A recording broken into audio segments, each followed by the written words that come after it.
Et chaque jour, Pierre, à 8h54, vous passez un coup de fil à un chef qui nous propose sa recette de l'été. Sa recette de l'été, et aujourd'hui un grand monsieur, c'est Mathieu Vianney, bonjour. Bonjour. Monsieur Vianney, j'ai un tel respect pour vous, à chaque fois que je viens à Lyon, je me prosterne devant les cuisines de la mère Brasier. Allez. Et il y a eu vous avez fait la cuisine aussi au théâtre de Villeurbanne, non, au TNP, qui avait été ressuscité à un moment donné, je crois. Exactement. Ah ben voilà, c'est là où on s'était rencontrés, je me souviens. Monsieur Vianney, aujourd'hui, fricassé de girolles et moules de bouchot tomates séchées basilic. C'est ça. Alors comment on fait ? Alors déjà, c'est vraiment une recette d'été parce qu'au mois de juillet, là, on a les premières girolles. On a des toutes petites girolles bien fermes. C'est très facile. Il me faut à peu près 150 grammes de girolles pour une personne. Et il faut donc une vingtaine de moules. D'accord.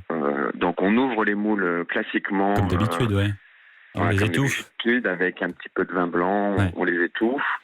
Le mieux, c'est même avec un petit peu de saké, parce que vous allez avoir un goût un peu plus iodé et pas d'acidité. D'accord. C'est intéressant. Extraordinaire. Et après, vous prenez vos girolles, vous les poêlez une première fois. Vous allez récupérer du beurre juste ou avec au départ un petit peu d'huile d'olive. Plutôt huile d'olive, d'accord. Huile d'olive au départ. On les fait suer un petit peu, on les égoutte. Et ensuite, on va repoêler ces girolles au beurre avec un tout petit peu d'échalote. Ensuite, je vais rajouter dedans du basilic ciselé, des amandes fraîches, parce qu'actuellement, c'est des amandes fraîches. Donc, on les émonde, on les coupe en petits morceaux et on mélange ça donc à nos girolles. Et à la fin, on récupère nos moules. On va rajouter nos moules sur nos girolles. Avec les coques ?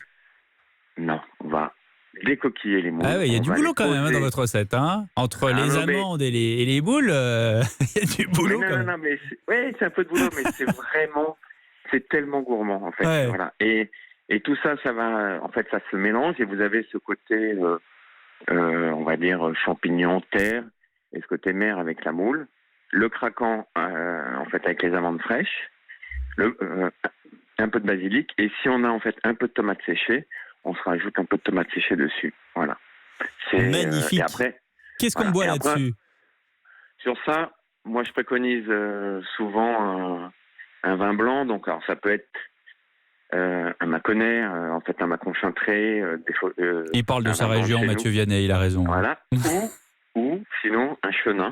D'accord. Un vin de Loire, parce que c'est quand même des très grands blancs, donc il ne faut pas oublier la Loire.